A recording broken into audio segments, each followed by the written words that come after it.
Paris, AFP. Venezuela's President Nicolas Maduro on Wednesday dismissed the threat of new sanctions following an early election called for Sunday, which critics have denounced as a sham aimed at tightening his grip on power. "These are unacceptable threats toward any sovereign nation," Maduro said in an interview with France 24 television. Venezuela is a democratic country. If EU leaders add to sanctions they first imposed last November, we'll continue to lift their sanctions don't concern me, because these leaders have a superiority complex. They still think they control their former colonies, Maduro said. U.S. officials are also expected to tighten the screws on Venezuela, but Maduro reiterated his claim that President Donald Trump is bent on ousting his government. The country has been gripped by a political and economic crisis for months as Maduro has overhauled institutions while sidelining the main opposition coalition, which has been barred from fielding candidates in the coming election. But Maduro also brushed off claims that his almost certain victory would be marred by huge abstention rates among voters wearied by years of economic and political crises which have devastated living standards for millions. His campaign has called on citizens to give him a symbolic 10 million votes on Sunday, saying Wednesday that this was the country's debt to the Bolivarian Revolution, the political path laid out by the late Venezuelan leader Hugo Chavez.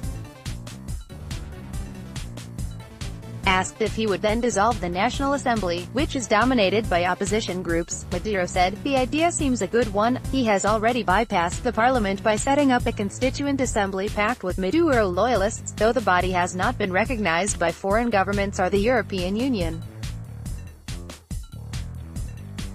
Filthy lies. Maduro also contested claims of rampant inflation as the country's economy has collapsed amid falling oil prices, calling them lies from groups like the International Monetary Fund, which last month warned prices were likely to soar more than 13,800% this year. "Keep in mind we have an empire against us. Of course we have economic problems, we are working on them and we will solve them bit by bit," he said.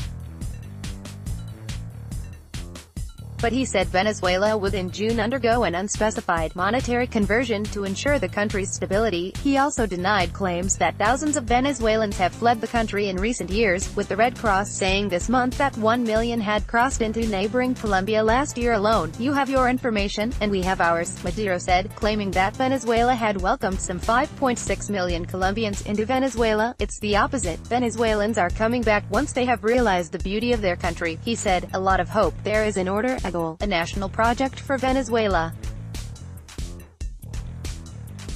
There is a lot of hope in a new social alternative to neoliberal capitalism." He also said there had been no shortages of food or medicines even as cases of diseases such as measles have soared, which aid groups have called a humanitarian crisis. Concerning food, Venezuela pursues its own unique policy, and that is why we have a program that maintains sufficient food levels, he claimed. Concerning suspicions over his possible involvement in the huge scandal surrounding the Brazilian construction group Odebrecht, Maduro denied receiving bribes to finance his 2013 election campaign. According to Brazilian prosecutors cited in recent press reports, Maduro received $35 million in exchange for steering projects toward Odebrecht. "If someone is accusing me of this, they are corrupt," he said. "You can accuse me of what you want, but these filthy lies, it's out of the question." Copyright 2018 AFP.